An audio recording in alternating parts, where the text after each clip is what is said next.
Friends ఎలా ఉన్నారు? ఈ వీడియో చేయడానికి ఇప్పటికే చాలా ఆలస్యమైంది. ఎప్పటికైనా ఒకరికైనా ఈ వీడియో ఉపయోగపడుతున్న ఉద్దేశంతో చేస్తున్నానన్నమాట. మీరు థంబ్నెయిల్ చూసే ఉంటారు. అందులో ఉన్న డౌట్స్ అన్ని ఇప్పుడు నేను మీకు క్లియర్ చేస్తానన్నమాట. ఇది సెంట్రల్ గవర్నమెంట్ ప్రవేశపెట్టిన ఎల్ఐసి బీమా సిక్కి యోజన ఏజెంట్ జాబ్స్ అన్నమాట. ఇవంతా ఫస్ట్ మేమైతే రోడ్డు సైడ్ బ్యానర్స్ వేస్తారు కదా, ఇలా జాబ్స్ ఉన్నాయని చెప్పి అలా చూసి మేము వెళ్ళామన్నమాట. ఇన్ఫర్మేషన్ కనుక్కొని కాల్స్ చేసి ఏజెంట్స్ వాళ్ళు కాల్స్ చేసి ఎగ్జామ్కి అప్లై చేసుకుని ఎగ్జామ్ అటెండ్ అయ్యాను. ఇప్పుడే నేను మీకు మెయిన్ విషయం చెప్తానమాట. నాకు ఎగ్జామ్ అటెండ్ అయ్యే ముందు 2 days అందరూ ఏం చెప్పారంటే, వీళ్ళు ఏజెంట్స్ ఉంటారు కదా మధ్యవర్తులు, వాళ్ళు ఏం చెప్పారు, ప్రతి ఒక్కరు లైన్గా ఇలా ఆప్షన్స్ పెడితే మీరు క్వాలిఫై అయిపోతారు. ఎగ్జాంపుల్గా మీకు చెప్పాలంటే ఒక 15 questions ఉన్నాయనుకోండి, లైన్గా 10 questions ఏ, తర్వాత 20 questions బి, తర్వాత ఆ 10 బి, తర్వాత ఆ 10 డి, అట్లా లైన్గా పెట్టుకుంటూ పోతే మీరు క్వాలిఫై అవుతారు. తర్వాత మీకు అంటే ఎగ్జామ్ 2 days ముందు మనకి వాళ్ళు కోచింగ్ ఇస్తారనమాట. మనం వెళ్ళొచ్చు, అటెండ్ అవ్వచ్చు అనమాట. 2 systems 3 systems అలా ఉంటాయి. మనం టైం సెట్ చేసుకుని ఈ టైంలో మేము అటెండ్ అవుతాము, కోర్స్కి ట్రైనింగ్ ఇస్తారనమాట. ఆ ట్రైనింగ్కి వెళ్ళి మనం అటెండ్ అయ్యి రావచ్చు అనమాట. పలానా క్వశ్చన్స్ ఎలా ఇస్తారు అనే ప్యాటర్న్ ఉంటుంది కదా, ఆ ప్యాటర్న్ చూసి మనము ప్రాక్టీస్ చేసుకొని రావచ్చు.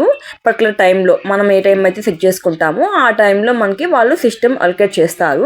తర్వాత మనం ప్రాక్టీస్ చేసుకొని రావచ్చు అనమాట. ఆ ప్రాక్టీస్ చేసిన వాటిల్లో మీకు ఒక 10 questions టచ్ అవుతాయి కదా, మీరైతే ఈజీగా సెలెక్ట్ అయిపోతారు అని చెప్పారు. నేనేమో వీళ్ళ మాటలు విని గుడ్డిగా నమ్మేసి వెళ్ళానమాట ఎగ్జామ్కి. వాళ్ళు మాకు కొన్ని వీడియోస్ కూడా పెట్టారు, కొన్ని యూట్యూబ్లో సార్ వాళ్ళు చెప్తారు ఎల్ఐసి బీమా యోజన అని చెప్పి. ఆ క్వశ్చన్స్ని చూసుకొని వెళ్ళాను అనమాట. వెళ్తే అక్కడ చూస్తేనేమో వామ్మో, నేను ప్రిపేర్ అయినవి చెప్పినవి చేసి వాళ్ళు చెప్పి ఏమీ రాలేదండి. అసలు అసలు మనం యూట్యూబ్లో చూస్తాం కదా, అవి రాలేదు, వాళ్ళు పెట్టిన క్వశ్చన్స్ రాలేదు. అసలు మైండ్ బ్లాక్ అయిపోయింది నాకైతే. ఏంటి ఇలా చెప్పారు, ఇలా చేశారు, అసలు ఎలా క్వాలిఫై అవుతాము అనే డౌటే నా మైండ్లో ఉండిపోయింది. ఇంకా క్వాలిఫై అవ్వండి స్వామి అనుకున్నాను. అలాగే పెట్టి ఇంకేదో నాకు తెలిసినవి నేను వాళ్ళు పెట్టినవి కాక వేరే సమ్ వీడియోస్ కూడా చూశాను అనమాట. అంటే వాటిలో కూడా రాలేదు. ఇంకా అన్నీ చూస్తే ఒక ఐడియా వస్తుంది. మనం ఇవన్నీ కాదు, ఎవరు చెప్పినా నమ్మకూడదండి. మనం సబ్జెక్ట్ నేర్చుకుంటే మన సొంతంగా ఏమైనా సాధించవచ్చు. వాళ్ళు చెప్పారు, వీళ్ళు చెప్పారు, ఇలా డీల్ పెడితే క్వాలిఫై అవుతారు, పెడితే క్వాలిఫై అవుతారని కాదు.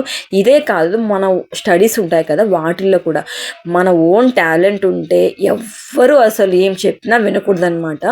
మన టాలెంట్ మనల్ని ఖచ్చితంగా విజయం వైపు తీసుకెళ్తుంది. నేనైతే నాకు కొంచెం ఏదో తెలిసి ఉంది, తర్వాత దాన్ని బట్టి నేను ఫాలో అయి పెట్టాను అనమాట. ఇంకా క్వాలిఫై అవ్వనని చెప్పి బయటకు వచ్చేస్తున్నాను.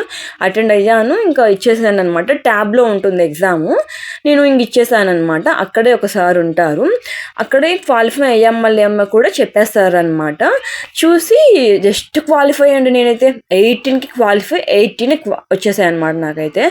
కాబట్టి ఎవరు చెప్పినా వినకూడదు. మీరు నేర్చుకొని అసలు ఆ పర్టికులర్ సబ్జెక్ట్ ఏంటి, ఆ సబ్జెక్ట్ గురించి తెలుసుకొని వెళ్ళండి తప్ప వాళ్ళు చెప్పారు వీళ్ళు చెప్పారని ఎవ్వరి మాటలు నమ్మకండి. ఈ వీడియో మీకు ఖచ్చితంగా ఉపయోగపడుతుంది అనుకుంటున్నాను. ప్రెజెంట్ కానీ ఫ్యూచర్ కానీ ఎప్పటికైనా పాస్ట్ కానీ మీకు తెలిసిన వాళ్ళు ఉంటే ఈ వీడియో షేర్ చేయండి ఖచ్చితంగా. సో చూసారుగా ఫైనల్గా. ఓకేనండి, ఉంటాను మరి. Bye take care. And please మీకు నా వీడియో నచ్చినట్లయితే like, share, subscribe. Bye take care.